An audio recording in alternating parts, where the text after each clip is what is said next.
On the cold evening of December 25, 1991, Mikhail Gorbachev sat alone in his Kremlin office and signed the document that would erase the Soviet Union from the map of the world. He handed over the nuclear briefcase, the device that controlled 45,000 warheads, to Boris Yeltsin, the man who would soon lead a nation that did not yet exist.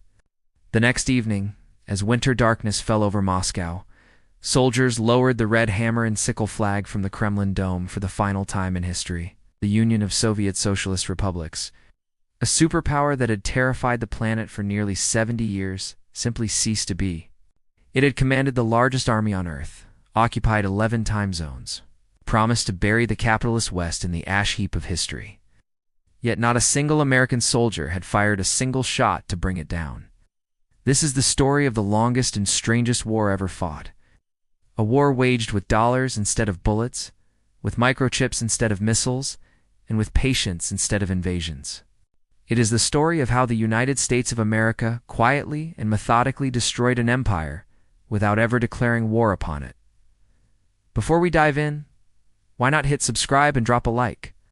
It really helps this video reach more people. Strategy that would eventually kill the Soviet Union was born not in the Pentagon, but in a diplomat's office in Moscow in February of 1946.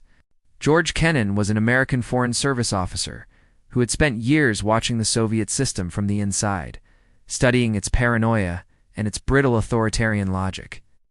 When Washington asked him to explain Soviet behavior, he responded with an 8,000-word telegram that would reshape American foreign policy for the next 4 decades.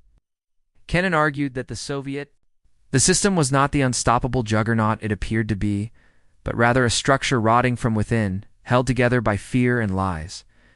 The United States did not need to invade Russia or bomb Moscow into rubble.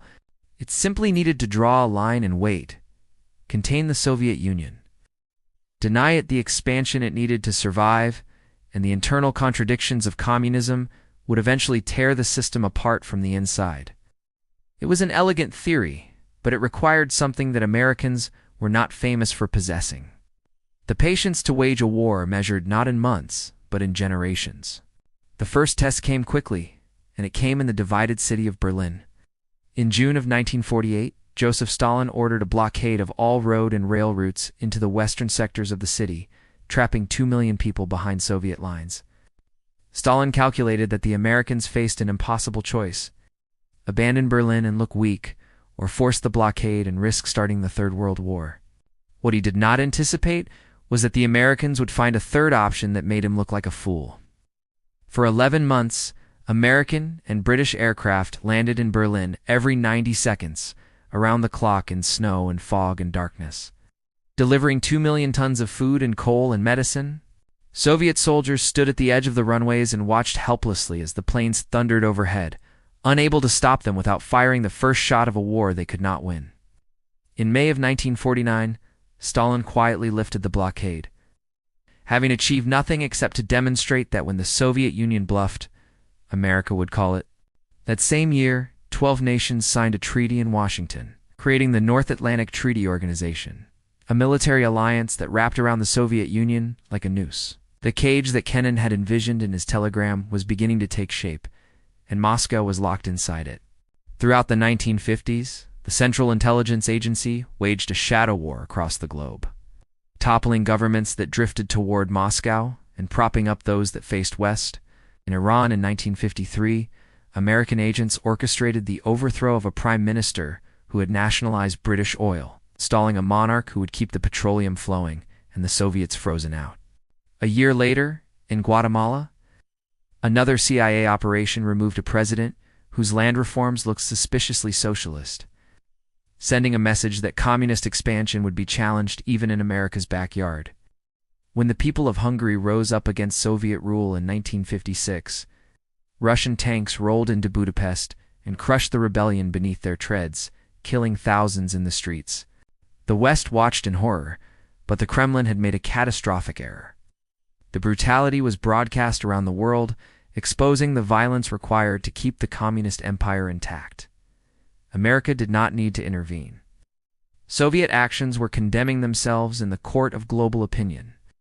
The next battlefield was not on Earth at all, but in the black void above it. In October of 1957, Soviet rocket hurled a small metal sphere called Sputnik into orbit around the Earth, and its steady beep sent shock waves of fear through the American public. The Russians had beaten America into space, and for a brief, terrifying moment, it seemed as though the future belonged to Moscow. What the panicking American public did not understand was that this race would become a trap that would bleed the Soviet treasury for decades. The communist command economy could achieve spectacular singular goals by concentrating every resource on a single point. But it could not sustain broad technological progress across an entire society. Every ruble spent launching cosmonauts into orbit was a ruble not spent feeding hungry workers or modernizing collapsing factories.